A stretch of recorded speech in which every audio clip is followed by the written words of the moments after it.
બનાસકાંઠામાં આકરી ગરમી અને હીટવેવની સ્થિતિ છે ત્યારે સ્થાનિક વહીવટીતંત્રની ટીમે હોસ્પિટલની મુલાકાત લેનારા લોકો માટે યોગ્ય વ્યવસ્થા કરી હોવાનું સામે આવ્યું છે। બનાસકાંઠાના ડીસામાં આવેલા સિવિલ હોસ્પિટલમાં દર્દીઓ માટે કુલર સહિતની વ્યવસ્થા કરવામાં આવી છે। ગરમી વધુ પડવાના કારણે દર્દીઓ અને તેમના પરિવારજનો માટે લગાવવામાં આવેલા કુલરથી લોકોને ગરમીથી રાહત મળી હતી।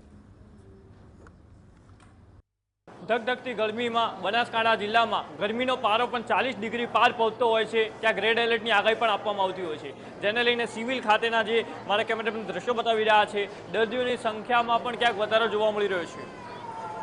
જે રીતે સંખ્યા વધી છે, લૂ સહિત ઝાડા ઉલટીના કેસો નોંધાઈ રહ્યા છે, તેને લઈને દર્દીઓ વહેલી સવારથી સિવિલ ખાતે આવતા હોય છે। લાંબી કતારોમાં તે લોકોને ઊભું રહેવાની ફરજ પડતી હોય છે। ત્યારે મારા કેમેરામેન જે દ્રશ્યો બતાવી રહ્યા છે, બીજા એક દ્રશ્યો આપણે બતાવવાની કોશિશ કરીશું।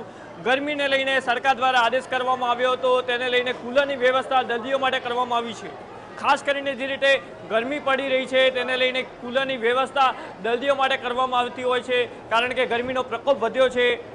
40 ડિગ્રીને પાર તાપમાન પહોંચતું હોય છે। સરકાર દ્વારા આદેશ કર્યા બાદ સિવિલ ખાતે પણ હવે બનાસકાંઠાના અંદર સિવિલોના અંદર કુલરની વ્યવસ્થા કરવામાં આવી છે। કુલર આવતા ક્યાંક દર્દીઓને ગરમીથી રાહત મળી રહી છે। ધ્રુપદ માજી, GS TV, બનાસકાંઠા।